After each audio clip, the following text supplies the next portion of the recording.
Olá, boa tarde. Sejam todas bem-vindos, todos bem-vindos. Nós estamos, eu acho que no último tópico do curso de formação do Najup, né? E cabe a este tópico a ideia de debater um pouco a instrumentalidade do controle de constitucionalidade abstrato estadual. Isto é, na ideia e na prática, né, na ideia do processo constitucional, do controle de constitucionalidade, dos atos e normas que estão fora do sistema ou que precisam ser declarados fora do sistema, né, cabe aos Estados-membros, dentro de um pacto federalista, a ideia do poder constituinte originário derivado decorrente. O que seria o derivado decorrente? É porque o poder constituinte, que estabelece a ideia do nascimento da Constituição Federal, delega aos estados a possibilidade de eles também possuírem suas próprias constituições, desde que são constituições autônomas e que obedecem, numa hierarquia de normas, à própria Constituição Federal. Por serem constituições autônomas, autônomas em que sentido? Na gestão do governo dos entes, né? Portanto, autonomia administrativa, autonomia legislativa e autonomia financeira aos Estados-membros, né? Num pacto federalista, permite que o controle concentrado e abstrato possa ser dado sobre leis e atos federais ao Supremo Tribunal Federal e principalmente sobre normas e atos municipais e estaduais, a ideia de um controle abstrato perante a Constituição dos Estados. Então, o nosso tópico de hoje justamente abordará o aspecto destinado ao controle de constitucionalidade abstrato de atos e normas municipais e estaduais perante a Constituição do Estado, né? Inicialmente, a ideia de uma lógica processual nessas questões é permitir, primeiro, que nenhuma norma e nenhum ato dentro do sistema jurídico brasileiro esteja fora da ideia de uma apreciação de sua inconstitucionalidade. No entanto, se nós imaginarmos o nosso pacto federativo, né, nós temos mais de 5.700 municípios. Então, se a gente pudesse colocar todos eles para serem questionados no Supremo Tribunal Federal, nós precisaremos de um hipertribunal, né, para poder analisar todas essas demandas, né, imaginando que qualquer município que tenha uma lei que possa ser declarada inconstitucional, que viole a Constituição, fosse apreciado pelos ministros da Suprema Corte, né. Para evitar esse tipo de congestionamento processual, se permitiu, por esse poder constituinte derivado decorrente, que os Estados-membros também pudessem fazer a avaliação da questão do controle abstrato das normas. Portanto, nós temos, sim, na Constituição de Santa Catarina o dispositivo que permite esse controle, né? Nós vamos ver, e vocês podem analisar ao abrir a Constituição de Santa Catarina, que o disposto está no artigo 85 da Constituição. O 85 seria mais ou menos a referência do artigo 103 da Constituição, onde estabelece o rito, a ação e quem são os legitimados a propor, né? Obviamente que vocês viram isso com a professora Melissa, a ideia de que o controle abstrato, né, ele é um controle abstrato e concentrado. Concentrado por quê? Somente uma única instância faz a apreciação da inconstitucionalidade. Nesse caso, o Tribunal de Justiça. E abstrato porque é a norma abstrato, né? Nós vamos ver a ideia de não uma disputa entre partes, a constituição de um litígio, né, propriamente caracterizado na ideia processual civil, mas a discussão em tese de que aquela norma viola a Constituição Estadual nos dispositivos que forem assim declarados, né. Nesse sentido, eu acho bastante importante a gente colocar, porque já está um pouco na base da instrumentalidade do que nós iremos fazer no Najup, né? Então, o nosso grande foco, o nosso grande objetivo é tratar de uma lei municipal, esta lei de São José, em que dispõe a respeito da retirada, né, do termo orientação sexual e gênero da lei municipal que estabelece a política municipal de educação, né? Então, há uma série de aspectos aqui que a gente precisa até desenhar. Mas antes de entrar nesse detalhe no caso concreto, é importante verificarmos as questões processuais da norma e do controle abstrato de constitucionalidade perante o Tribunal de Justiça. E em Santa Catarina, nós temos uma inovação que eu acho bastante interessante de a gente analisar do ponto de vista da democracia e do ponto de vista da própria ideia de constituição e participação, né? Entre os legitimados ativos a proporem ações diretas de inconstitucionalidade ao Tribunal de Justiça, nós temos uma inovação. Se vocês me permitirem, eu vou fazer até a ideia da leitura da lei, né? Então, o que nós precisaremos para esta meta no NAJUP do protocolo da ADIM? Nós precisaremos observar esta lei, a Lei 12.069, de 27 de dezembro de 2001, é a lei que estabelece o procedimento e julgamento da ação direta de inconstitucionalidade perante o Tribunal de Justiça. Ela estabelece exatamente o procedimento, quais são os ritos e o que precisamos fazer para botar em vigor esta ação no Tribunal de Justiça. E ela nada mais do que regulamenta o artigo 85 da Constituição do Estado, onde estabelece os legitimados. Eu daria início à ideia de quem são esses legitimados. Faria uma leitura sucinta desse dispositivo no artigo, mas eu chamaria atenção a um requisito bastante interessante e inovador na Constituição de Santa Catarina, né? Se vocês me desculparem, vou me permitir aqui fazer a leitura, né? Então são os legitimados a propor. Quem pode propor a DIN ao Tribunal de Justiça? No dispositivo da Constituição nós teremos a seguinte redação: governador do Estado, mesa da Assembleia Legislativa ou 1/4 dos deputados estaduais, procurador-geral de Justiça, o Conselho Seccional da Ordem dos Advogados do Brasil, no caso o Conselho Seccional de Santa Catarina, partidos políticos com representação na Assembleia Legislativa, as federações sindicais e entidades de classe no âmbito estadual, e aqui a inovação. Prefeitos municipais podem propor, mesa da Câmara de Vereadores e 1/4 dos vereadores também podem propor a DIN. Representante do Ministério Público, né, o Ministério Público pode propor ao Tribunal de Justiça. As subseções, né, onde existem subseções da Ordem de Advogados do Brasil, também podem propor. E aí sim a nossa inovação. As associações representativas de classe ou da comunidade, quando se tratar de lei ou ato normativo municipal. Aqui nós temos uma inovação no sentido do aprofundamento da democracia participativa, porque o Tribunal de Justiça, a Constituição de Santa Catarina permite que associações comunitárias que tenham como meta e objetivo a ideia de provocar o debate a respeito da inconstitucionalidade de determinado ato ou normativo tenha legitimidade de propor.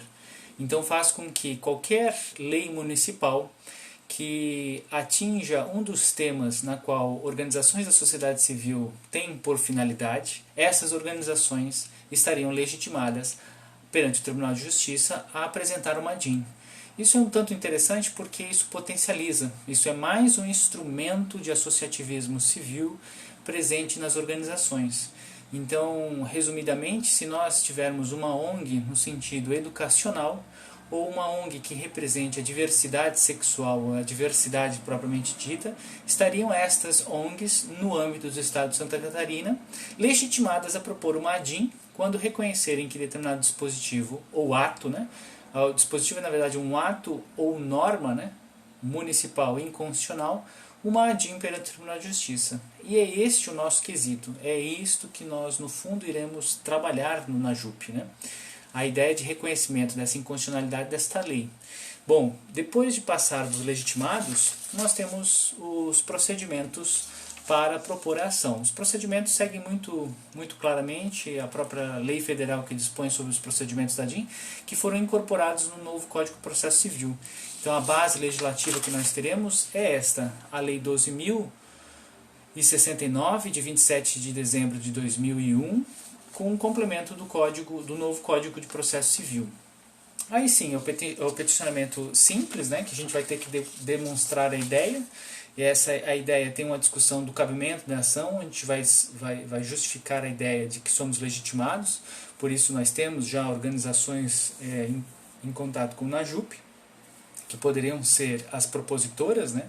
Nós atuaremos nessa demanda na própria ideia do objeto do NAJUP, né? Como entidade de apoio, então nós forneceremos a assistência e a assessoria jurídica necessária à organização, para que a organização possa pleitear, isto é, possa ingressar como legitimado a propor uma ADIM. E nessa ADIM nós iremos mostrar o ato, no caso é uma norma municipal, que retira do Plano Municipal de Educação as expressões orientação sexual e gênero no âmbito do desenvolvimento dos currículos e das matrizes educacionais no âmbito do município, né? E aí é importante que a gente tenha essa leitura, na leitura no sentido do sistema federado de ensino, né? Nós vamos ver que a Constituição dispõe sobre a autonomia da educação e sobre dispositivos da educação na Constituição Federal. Esse sistema é um sistema federativo de participação, portanto, existem competências no âmbito da União, competências no âmbito dos estados, competência no âmbito dos municípios, né? Em cada uma dessas instâncias ocorre a ideia de um debate provocado sempre pela ideia do Conselho Municipal, Conselho Estadual e o Conselho Nacional de Educação, a respeito de quais são as diretrizes, isto é, quais são os temas que se inserem na pauta curricular comum do ensino fundamental, médio e superior. No âmbito dos estados, a gente vai perceber que existe uma certa divisão, embora não há uma ideia de legitimidade nesse processo, né? De que todo o ensino superior fosse destinado à ideia de que a União pudesse propor, né? Tanto que não é exclusivo, podem ter instituições privadas como instituições públicas federais. O âmbito dos estados se concentraria com uma educação pública ao segundo grau, e os municípios se dedicariam à ideia do ensino fundamental, né? E é com base nesses pressupostos, seguindo a Lei de Diretrizes e Bases da Educação, que nós chegamos no âmbito municipal. Portanto, em 4 anos, existe uma conferência de educação que chama todos os representantes da sociedade civil e da própria prefeitura para debater exaustivamente quais são as perspectivas e mudanças de plano. Essas mudanças são incorporadas nesta conferência e a conferência define as estratégias e as diretrizes da educação no município. Isto, depois de ser aprovado pelo Conselho Municipal de Educação, é encaminhado um projeto de iniciativa do Executivo no âmbito legislativo municipal, portanto a Câmara de Vereadores, e a Câmara de Vereadores aprova. Portanto, é uma lei que se estabelece. Essa aprovação feita pela Câmara, na verdade, aprovar e ratificar o Plano Municipal de Educação. Então, nós temos no âmbito de São José a lei que institui o Plano Municipal de Educação de São José. Nesta lei, que é a reprodução do plano da conferência, se estabelecem todos os objetivos e metas para que a educação possa avançar, além de metas, critérios avaliativos. Entre estas metas, existe no Plano Municipal de Educação de São José a ideia de estímulos a práticas pedagógicas que coloquem em suas disciplinas, de forma transversal, o ensino da ideia de orientações sexuais e de gênero. Quando esta proposta foi aprovada na Câmara de Vereadores, existiu uma lei específica que alterou o Plano Municipal de Educação, e o propósito desta lei era suprimir da redação do plano a palavra orientação sexual e gênero. E além dessa supressão, houve a modificação por implementação de modo genérico da ideia de direitos humanos. O que nós vamos precisar, com base em tudo que já foi e já tínhamos discutido, é analisar profundamente este dispositivo para que a gente possa, através desta lei que alterou o Plano Municipal de Educação, protocolar a ADIM perante o Tribunal de Justiça para o reconhecimento da inconstitucionalidade. Isto é, a retirada da expressão orientação sexual e gênero é uma retirada que achamos inconstitucional perante a Constituição do Estado de Santa Catarina, justamente por não estimular a diversidade e a pluralidade no ensino educacional de São José. E essa pluralidade e essa diversidade têm bases constitucionais catarinenses. Por isso, a ideia de declarar inconstitucional. Obviamente que este motivo pelo qual nós estamos aqui instrumentalizando as associações para propor a ADIM é justamente o discurso que eu até confesso a vocês um pouco sofisticado da pauta conservadora, né? justamente a ideia de não estimular a discussão da questão de orientação sexual e gênero para justamente impor o que a gente vai perceber que vem com uma questão bastante pejorativa de chamada ideologia de gênero, para justamente dizer que existe um domínio cultural a respeito da pauta do gênero e, na verdade, impõe de um modo muito severo e de um modo muito não declarado a ideia de uma ideologia predominantemente heteronormativa, de uma ideologia predominantemente de situações onde existe somente um gênero e um padrão de gênero, e além disso a legitimação do domínio patriarcal, como vocês viram na nossa unidade sobre discussão de educação e gênero, pelo professor Felipe. Portanto, nós temos que fazer um argumento que possa ser convincente ao Tribunal de Justiça, que reconheça que a retirada dessas duas expressões do plano municipal de educação torna-se inconstitucional, porque faz com que as premissas mais básicas e fundamentais dos direitos fundamentais ligado a uma educação autônoma, libertária, emancipatória, plural e diversa, não sejam cumpridos, justamente pela ausência dessas expressões. E aí o cuidado que nós temos que ter, justamente para não criar a condição genérica do sujeito abstrato de dizer que tudo é pauta de direitos humanos. Embora seja pauta de direitos humanos, há necessidade do reconhecimento de categorias minoritárias, né? E essa ênfase nessas categorias permite que a gente faça esse tipo de análise, né? Portanto, a partir de agora, esclarecidos esses fatos, nós temos que trabalhar e estudar as ações que já foram vitoriosas no Supremo Tribunal Federal e suas adaptações ao processo legislativo, ao processo de controle abstrato de normas no âmbito estadual. Vamos à luta para derrubar esta lei municipal. Perfeito? Um grande abraço, nós nos encontraremos em breve. Fiquem bem e vamos estudar estas normas. Até mais e um grande abraço.